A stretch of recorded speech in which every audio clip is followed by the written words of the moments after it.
December মানেই হাড় কাঁপানো ঠান্ডা। তবে গত কয়েকদিনে শীতের সেই চেনা আমেজ অনুভব হয়নি।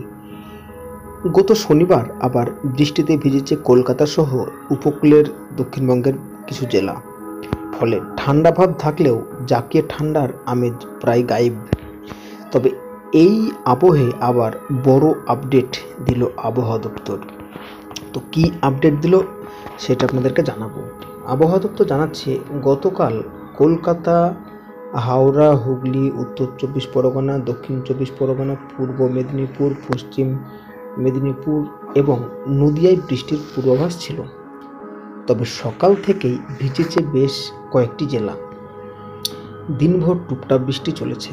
তবে আলিপুর আবহাওয়া দপ্তর জানাচ্ছে 24 ঘন্টার মধ্যে আবহাওয়ার বিরাট একটা পরিবর্তন আসবে। ইতিমধ্যে বৃষ্টি থেমেছে, সেই সঙ্গেই কিছুটা পারদ পতনও হয়েছে। ফলে তিলোত্তমা সহ রাজ্যের জেলাগুলিতে আবার শীতের আমেজ অনুভূত হতে পারে। আবহাওয়া দপ্তরের পূর্বাভাস, আগামী 24 ঘন্টায় গাঙ্গেয় পশ্চিমবঙ্গের জেলাগুলির রাত্রের তাপমাত্রার কমার সম্ভাবনা রয়েছে। তবে এক ধাক্কায় 2 থেকে 3 ডিগ্রি তাপমাত্রা কমতে পারে বলে জানানো হয়েছে।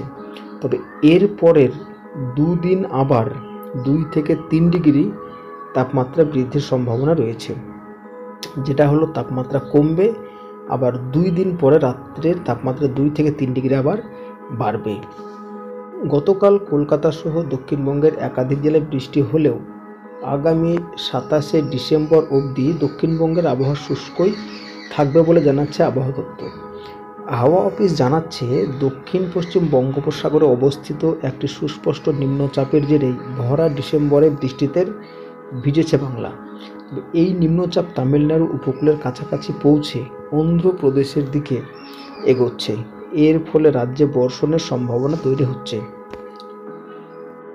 দক্ষিণবঙ্গের পাশাপাশি আগামী 27শে ডিসেম্বর অবধি উত্তরবঙ্গের জেলাগুলির শুষ্ক আবহাওয়া থাকবে বলে জানিয়েছে আবহাওয়া দপ্তর।